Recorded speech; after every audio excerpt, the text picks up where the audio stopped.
Hello everyone, welcome to my channel. So today we are going to discuss a very different topic, that what is the difference between a problem between spinal cord यानी vertebras में problem हो वो different होती है और disc bulge यानी disc की problem कि ये दोनों सेम होती है। इसके रिगार्डिंग मैं आपसे थोड़ा शेयर करना चाहती हूँ।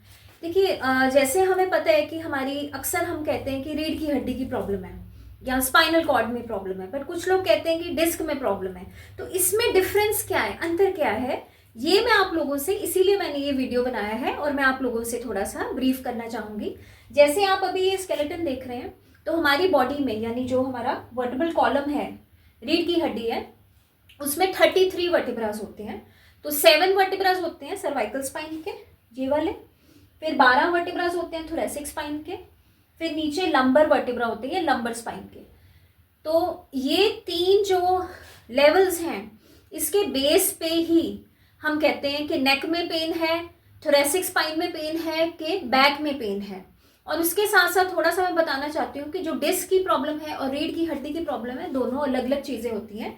क्योंकि रीढ़ की हड्डी का मतलब है ये जो देख रहे हैं आप, ये वर्टिब्रास हैं, ये जो बॉडीज हैं, जो बोनी बोनी पार्ट है जिसको हम हड्डियां कहते हैं।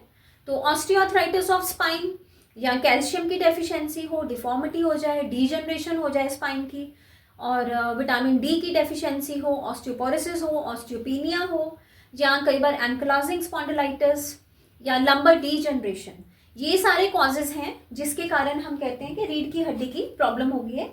वो सर्वाइकल एरिया हो सकता है, थोरेसिक स्पाइन हो सकती है, या लंबर स्पाइन हो सकती है। बट जो डिस्क बल्ज है वो इंटायरली डिफरेंट है देन रीढ़ की हड्डी की प्रॉब्लम। वो कैसे, ये आप देख रहे हैं, ये वर्टिब्रास है, बीच में छोटा छोटा जो थोड़ा सा गैप है, तो डिस्क के बीच में जो गैप है वहां पे होती है, सॉरी, वर्टिब्रल बॉडीज जो हैं, जो वर्टिब्रास है, उसके बीच में डिस्क प्रेजेंट होती है। तो डिस्क एक तरह से हमारी बॉडी में शॉक एब्जॉर्बर का काम करती है, शॉकर होते हैं बॉडी के।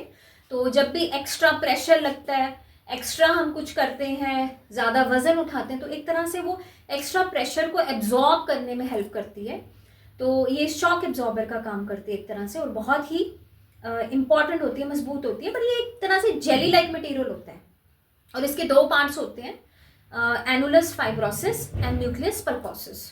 तो इसका कई बार टीयर हो जाता है, और कई बार क्या होता है, हम बहुत ज़्यादा रॉन्ग पॉस्चर्स हैं हमारे, प्रोलॉन्ग सिटिंग है, डेस्कटॉप जॉब्स है, या गलत पोजीशन में बहुत देर तक बैठे रहते हैं, हमारा लाइफस्टाइल बिल्कुल ठीक नहीं है, हमारे लेटने की पोजीशन ठीक नहीं है, हमारे बैठने की पोजीशन ठीक नहीं है, या हम जिमिंग में बहुत हैवी वेट्स लिफ्ट कर लेते हैं, तो अक्सर उसमें देखते हैं हमें रीढ़ की हड्डी की प्रॉब्लम नहीं, हमें डिस्क की प्रॉब्लम होती है, जिसको हम कहते हैं डिस्क बल्ज या डिस्क हर्निएशन। तो उसमें क्या होगा, ये वर्टिब्रास के बीच में डिस्क है, और ये आप साइडों पे देख सकते हैं, ये नर्व्स होती हैं। ये जो नर्व्स हैं, जब डिस्क बल्ज हो जाती है तो साइडों पे जो नर्व्स हैं, ये नर्व इम्पिंच होनी शुरू हो जाती है, जिसके कारण पैरेस्थीसियाज होंगे, टिंगलिंग सेंसेशन होती है, वीकनेस आ जाएगी हाथों में, पैरों में। उसके साथ साथ वीकनेस के साथ साथ आपको पेन हो सकता है। तो जो सर्वाइकल डिस्क की अगर प्रॉब्लम होती है, तो उससे आर्म्स में रेडिएशन जाता है, और जब लंबर स्पाइन की डिस्क की प्रॉब्लम होती है, उसमें लेग्स में रेडिएशन जाता है। तो ये काफ़ी ज़्यादा डिफरेंस है रीढ़ की हड्डी की प्रॉब्लम और डिस्क की प्रॉब्लम। बट इसको मैनेज करने का बहुत ही इंपॉर्टेंट तरीका है। देखिए, आपको इनिशियली थोड़े से भी अगर सिम्टम्स आते हैं, क्योंकि ये 3-4 लेवल पे होते हैं, जो स्पाइन की प्रॉब्लम है वो मस्कुलर लेवल पे भी हो सकती है, उसके जो लिगामेंट्स हैं, मसल्स हैं, वो बहुत इफेक्टिव होते हैं, लंबे होते हैं, जैसे क्वाड्रिटस लंबोरम है, इरेक्टस स्पाइने है, लॉन्ग मसल्स हैं। तो प्रोलॉन्ग पॉस्चर में, गलत पोजीशन में बैठने से लिगामेंट स्ट्रेन, वो भी एक कारण हो सकता है, सॉफ्ट टिश्यू इंजरी भी हो सकती है, और रीढ़ की हड्डी की प्रॉब्लम भी हो सकती है, या डिस्क बल्ज भी हो सकता है।